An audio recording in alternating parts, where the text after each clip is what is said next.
சவுக்கு சங்கருடைய பின்புலம் என்ன, அவர் என்ன பண்ணுவார்? ஒரு 10-20 சிகரெட் கஞ்சா சிகரெட் குடிக்கக்கூடிய நபர் தான். அம்மா உயிரோடு இருந்து அம்மாவின் ஆட்சி நடந்துகிட்டு இருந்து அப்படிலாம் செஞ்சிருந்தா கையும் கால் இருக்காது, உடைச்சிருப்பாங்க, வேற வேற செக்ஷன்ல உள்ள போயிருப்பா. ஸ்டாலின் அவர்களை விமர்சனம் செய்யலாம், அதுக்கு ஒரு வரமுறை இருக்கிறது. மொத்தத்துல நீதான் யார் தான், நீ யார், என்ன தகுதி இருக்கு உனக்கு? முதல் மனைவியை ஏமாத்திருக்க, இரண்டாவது ஒரு மனைவி, மூணாவது ஒரு ஊடகவியலாளர் திருமணம் செய்து, நீ முதல்ல யோக்கியனா இருந்து ஊடக பேரை சொல்லிக்கிட்டு கட்ட பஞ்சாயத்து, அதுதான் சொல்லுவாங்க, கட்ட பஞ்சாயத்து பண்ணி பணம் உண்டாக்குற, சம்பாதிக்கிற. யோகி தமிழ் நேயர்களுக்கு அன்பு வணக்கம். இன்றைக்கு அதிமுகவின் மூத்த முன்னாள் நிர்வாகி மற்றும் அரசியல் விமர்சகர் திரு தேனி கர்ணன் அவர்களோடு உரையாட இருக்கிறோம். சார் வணக்கம். தம்பி வணக்கம். உங்களுக்கும் உங்களது ஊடகத்துக்கும் அன்பான வணக்கத்தை தெரிவித்து. தமிழ்நாட்டு அரசியல்ல நிறைய மாற்றங்கள் பார்க்க முடியுது.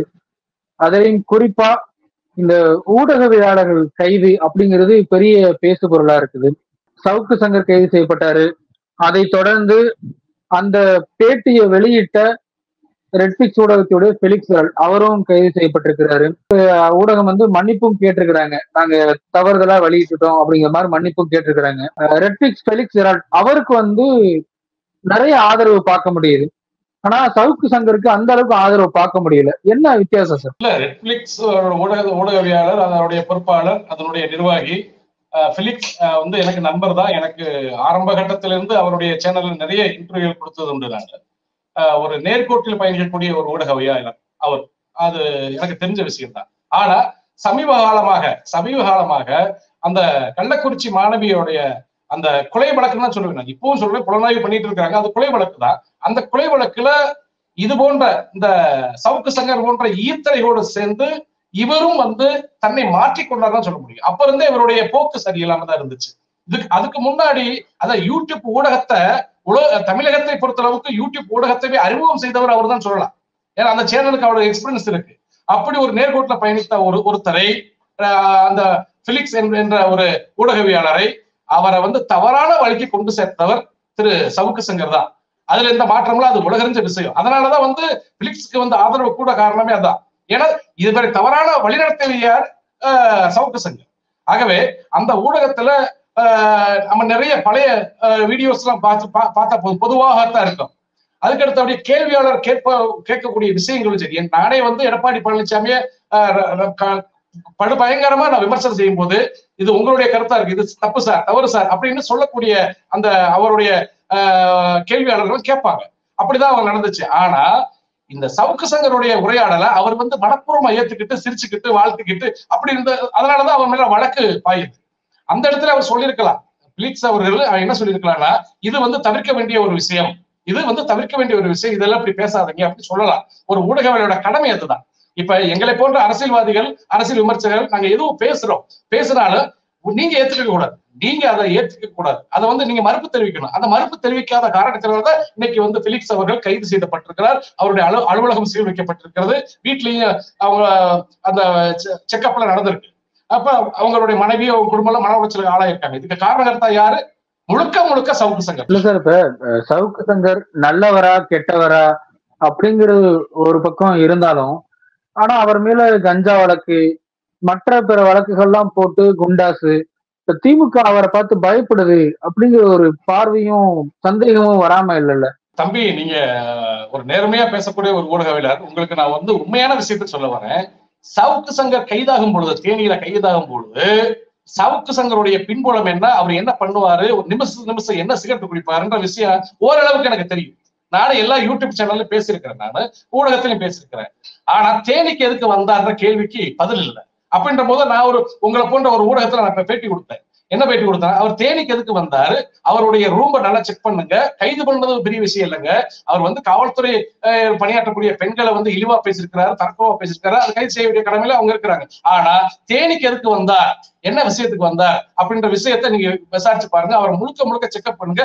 அவர் கஞ்சாவுக்கு அடிமையானவர். கஞ்சா நிரந்தரமா அன்றாட ஒரு 10-20 சிகரெட் கஞ்சா சிகரெட் குடிக்கக்கூடிய நபர் தான். அப்ப கஞ்சா இருக்க வாய்ப்பு இருக்குன்னு நான் சொல்லியிருந்தேன். கஞ்சா வழக்கு நீங்க போடக்கூடிய ஒரு வாய்ப்பு இருக்கு, நீங்க தயவு செஞ்சு நீங்க செக் பண்ணி பாருங்கன்னு சொன்னாங்க. அதே மாதிரி தேனி காவல்துறை அந்த இதில் எடுத்து பார்க்கிற போது அந்த கஞ்சா சிகரெட் சுத்தக்கூடிய அந்த வெளிநாட்டு இயந்திரம் ஒரு சின்ன டப்பா மாதிரி இருக்கும்.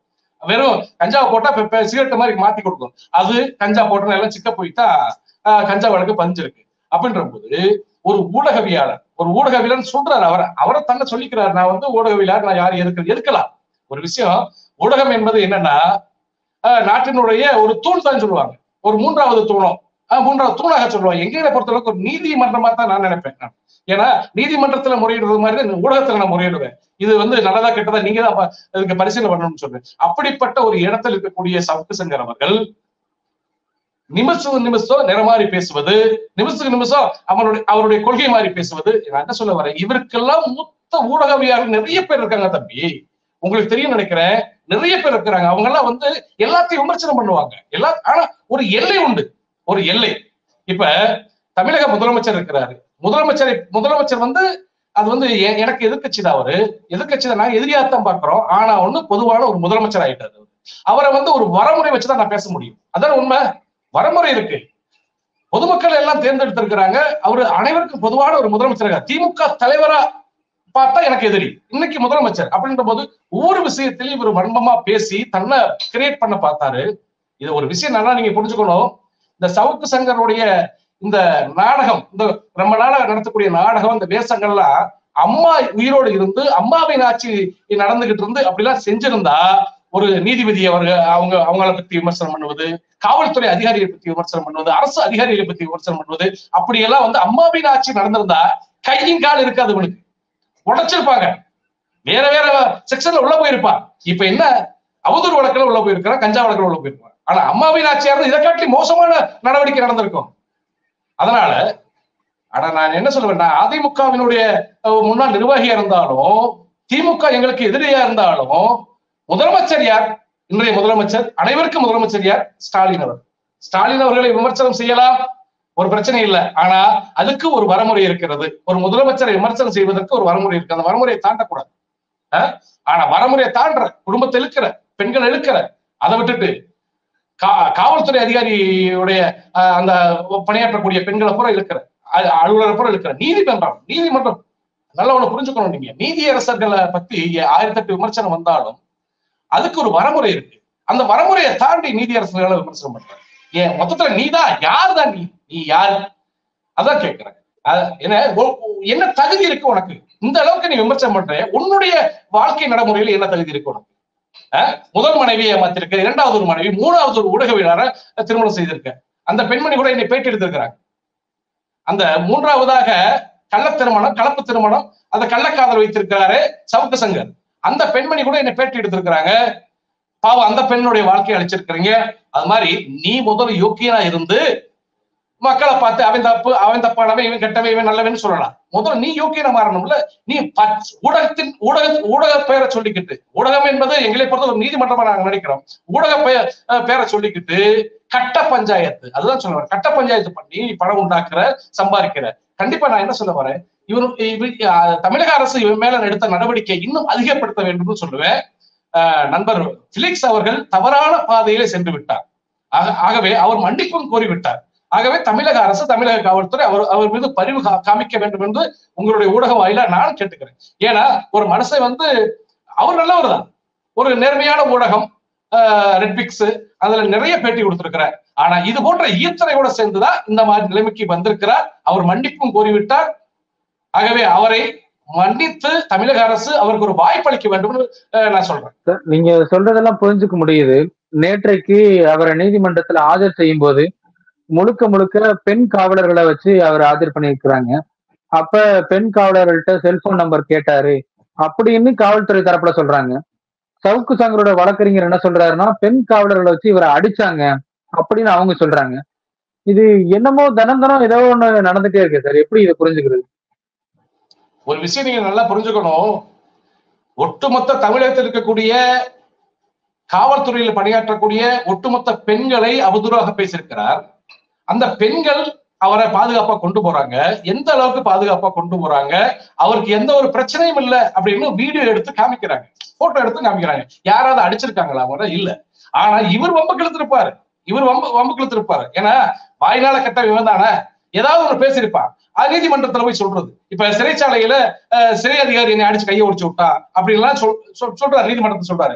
எது வேணாலும் சொல்லலாம். ஆனா எடுத்துக்கிற பக்குவத்துல இருக்காம அவர் சொல்றதெல்லாம் உண்மையை மக்கள் எடுத்துக்கிடுவாங்களா, அதுதான் பார்க்கணும். இல்லப்ப அதே சிறை கண்காணிப்பாளர் செந்தில்குமார் மீது இதுக்கு முன்னாடி கைது செய்யப்பட்ட சேலத்தை சார்ந்த பியூஷ் மானுஸ் அவரும் வழக்கு தொடர்ந்திருக்கிறாரு. அவரு பழைய ஆட்சியில என்னை இவர் ரொம்ப கொடூரமா சித்திரவதை பண்ணாரு. அவர் நேற்றுக்கு ஒரு வீடியோ கூட போட்டிருக்கிறாரு. செந்தில்குமார் நீ இன்னும் திருந்தல, உன் மேல திருப்பி நான் வழக்கு போட போறேன். எல்லாரும் என்ன சொல்றாங்கன்னா நீங்க சவுக்கு சங்கரை கைது பண்ணுங்க, வழக்கு போடுங்க, எல்லாம் பண்ணுங்க. ஆனா சவுக்கு சங்கரை ஏன் அடிக்கிறீங்கன்னு கேக்குறாங்க. இல்ல ஒரு விஷயம், நீங்க தம்பி நீங்க சிறை சென்றிருக்கீங்களா? சிறை சென்றிருக்கீங்களா நீங்க? செல்லல. நான் சென்றிருக்கேன் சிறை. நான் சிறைக்கு போயிருக்கேன், பலமுறை போயிருக்கிறேன். அரசியல் வழக்குகளை பலமுறை போயிருக்கிறேன். திமுக அரசு சுமத்தப்பட்ட பொய் வழக்குல நிறைய போயிருக்கிறேன், போராட்டங்கள்ல போயிருக்கிறேன். சிறையோட கட்டுப்பாடு ஒன்று இருக்கு. சிறைச்சாலைக்குள்ள ஒரு மனுஷன் ஒரு கைதியா போறவன், ஒரு விசாரணை கைதியா போகக்கூடியவன் எந்த மாதிரி அவன் இருக்கின்ற ஒரு கட்டுப்பாடு இருக்கு. அந்த கட்டுப்பாடை மீறி போனா எவ்வளவு பெரிய கொம்பான வந்து அடிப்பானோ.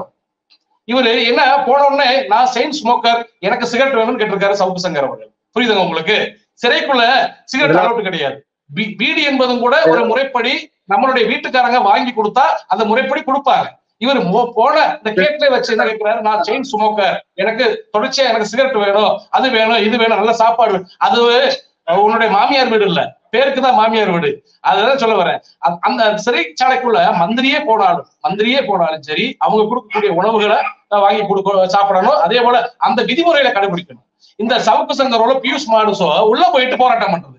நீங்க ஜெயிலுக்குள்ள வந்து கைதிடா, நீங்க கைதியானா அந்த கைதி அத்தனை கைதிகளுக்கு என்ன ஒரு கண்டிஷனோ அதுதான் உங்களுக்கும். உள்ள போன நான் பெரிய ஆளு இவங்க எல்லாம் தன்னைத்தானே கிரியேட் பண்றது, அப்புறம் அடி வாங்குறது. சிறை விதிமுறைகளை கடைபிடிக்காட்டி எவ்வளவு பெரிய கொம்பனாவது அடிப்பாங்க. அது எந்த மாற்றம் இல்லை. நான் சிறைக்கு போயிருக்கேன், பலமுறை சிறைக்கு போயிருக்கேன். இல்ல சார், ஆனா சிறை விதிகளை கடைபிடிக்கணும். அதெல்லாம் சரி.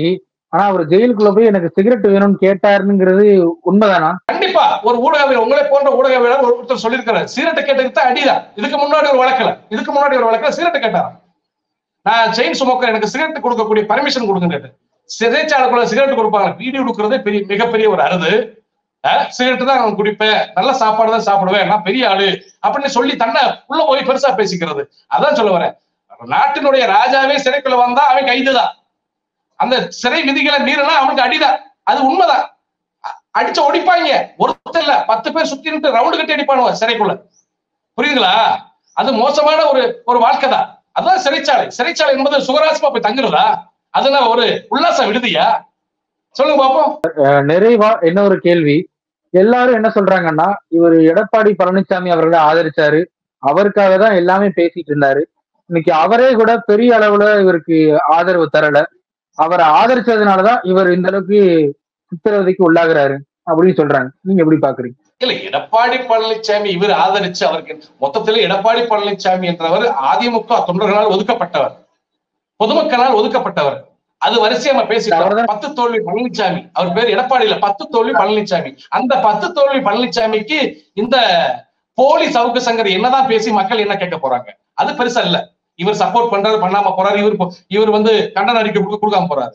நான் என்ன கேட்கிறேன்னா, ஒரு தமிழக முதலமைச்சர் அனைவருக்கும் பொதுவானவர், அவரை விமர்சனம் பண்ணக்கூடிய ஒரு வரமுறை இருக்கிறது. அந்த வரமுறையை தாண்டக்கூடாது. இப்ப நான் பேசுறேன்னா, பேசும்போது நான் தவறா பேசும்போது நீங்க குறுக்கிடணும்.